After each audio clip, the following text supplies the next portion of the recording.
By driving through some of the core neighborhoods, it becomes clear that many haven't fully recovered.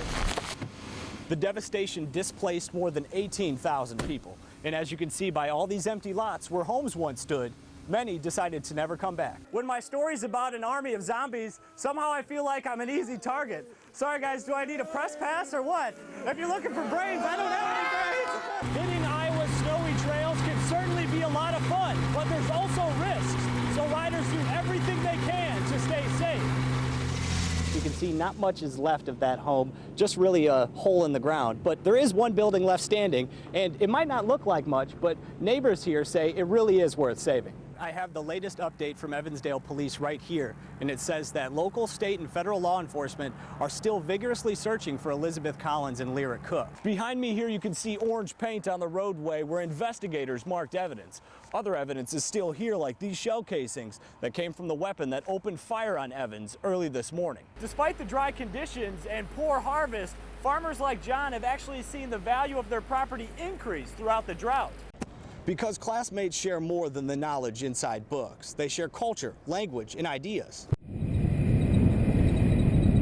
As night falls in Dubuque, Corporal Travis Kramer starts his patrol. I think the best philosophy for a police officer to have is just assume that everybody they come in contact with is dangerous to some extent. But on this night, the likelihood of that contact is elevated because he's actively searching for Dubuque's most wanted as part of Operation Falcon. Primarily our felonies and any crime of violence, those are high priorities. The advantage of Operation Falcon is these officers have the element of surprise. But that doesn't change the fact that wanted criminals can be desperate and sometimes dangerous. We're able to seek these individuals more safely. By teaming up with multiple agencies, There's two in this building. they have strength in numbers, an upper hand to safely seek out suspects with warrants out for their arrest. We try to get felons and gang members off the street. They knock on doors, checking any address associated with their target. So they'll change addresses a couple of times a year. When that fails, they take to the streets on foot. That's the nature of our business in law enforcement. We're always prepared. Tracking down neighbors, friends, or family members, they pick up on new leads, tips that eventually lead to an arrest.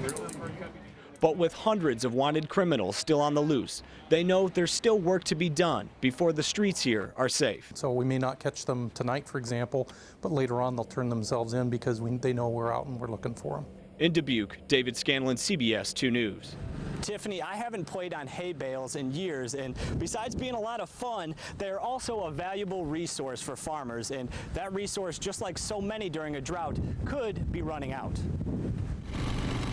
It's been unique for sure as far as how dry things have gotten. On Derek Chatama's farm, signs of the drought are everywhere. This is of concern of a lot of farmers. From corn that hasn't produced an ear to dried up creek beds. Well, typically it's about 10 feet wide. Water resources are at a trickle, and now Derek needs this water tank to keep his cattle hydrated.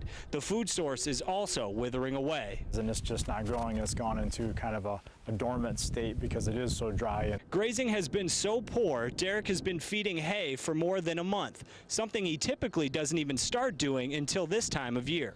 But what that means for me is I'm going to have to keep all the hay that I made and feed it myself, as opposed to being able to sell some of the surplus off. And that means less revenue. And on top of that, the increased cost of keeping the cattle cool and hydrated may eventually be passed on to consumers.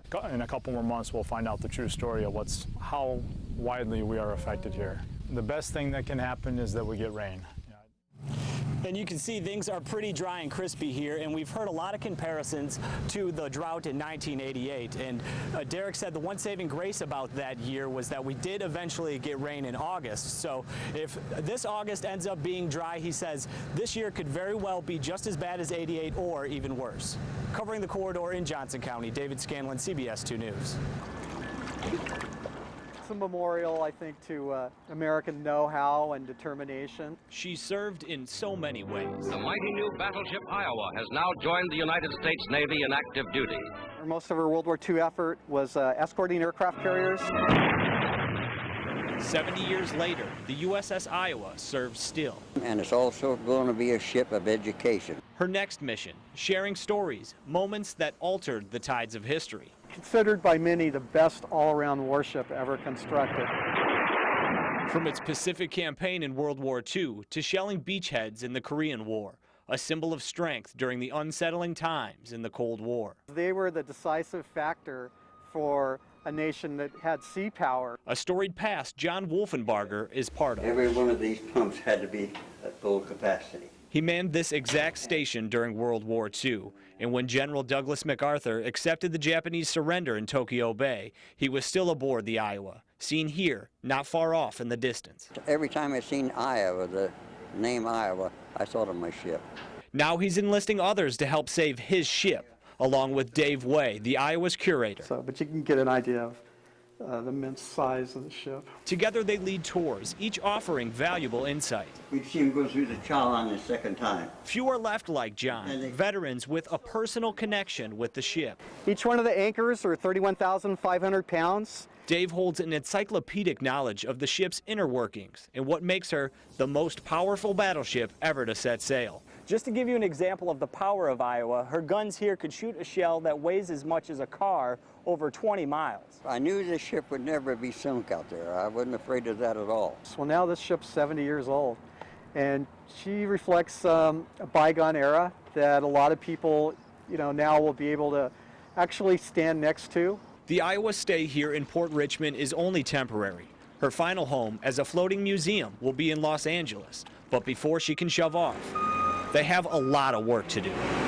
Crews are working tirelessly, painting her massive exterior and piecing her together again. During the tour, a crucial phase of construction begins. The 52,000-pound mass is lifted more than 200 feet up. We only have a couple of feet of clearance here to actually get the mast up on top, so it's a very tight lift. It's a tremendous effort, captured forever as crews hit their mark and Old Glory waves once again above the Iowa's decks. And I know now it's going to be saved. This is the beginning of a new chapter. To celebrate, John does something he could never do before. Can I have a picture? He sits atop the Admiral's chair to lead Iowa on her next mission. Your younger generation is going to get a lot of that history, and they'll do it through this ship, yes. In Richmond, California, David Scanlon, CBS 2 News.